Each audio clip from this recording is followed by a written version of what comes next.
What is going on, guys? Your boy Joey Shakes coming to you guys with a video right now. So I want to go over the cornerback position for the Philadelphia Eagles going into OTAs and training camp in the near future of probably one of my favorite positions when it comes to competition.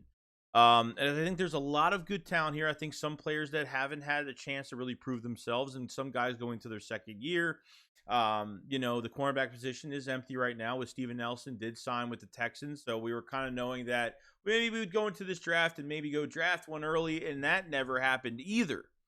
So you go into training camp OTAs in the near future with, Mario Goodrich, the undrafted free agent from Clemson, which is mostly a guy that they brought in, and they gave him a lot of money, more than usual at $216,000, which is a lot for an undrafted guy coming in thinking that maybe he will pay off.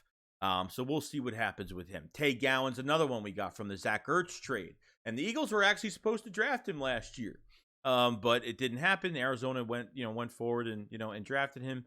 But Tay Gowan called himself the Tom Brady of cornerbacks, which I think that just set himself up for disaster. Just saying that in general, which I thought was funny.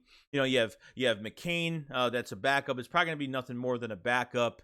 Zach McPherson, the 4th-round pick out of Texas Tech, showed some good quality, I think, when it came to tackling in preseason last year. Getting off blocks, I think, was another thing that he did very well. His coverage is but I think, with more work, he worked with a big play slayer this past offseason, so hopefully we see a little bit more improvement from him and his coverage going into OTA's training camp and then these preseason games. Kerry Vincent Jr., we traded for last year at the trade deadline. I don't know what pick we gave up, a 5th or a 6th, maybe something like that. I don't remember what we gave up for Kerry Vincent Jr., but he actually played opposite side of Derek Stingley at LSU in the past. So that's another guy that's available here that maybe could do something. I don't know. Like I haven't really watched him too much, so I really don't have too much on him. So but really, other than that, guys, I mean, there's a good amount of guys at cornerback. I mean, I think there's some really good young competition in this room right now.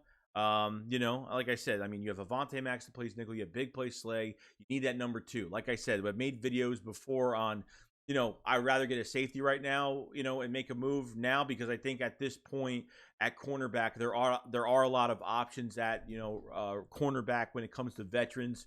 You have Joe Hayden available, Kyle Fuller, and Xavier Rhodes would probably be my most favorite one. We've heard the rumors about Bradbury, and if the Eagles, if they release him, the Eagles are aggressively going to go get him. And I've heard that so many times to the point where I'm just like, if this guy wants 10+ million a year, I'm not paying him. I'm really not. I think Bradbury at a low cost will be highly effective, but at a high cost, I wouldn't even pay him that much money. If it's 10+, I'm not even going after him.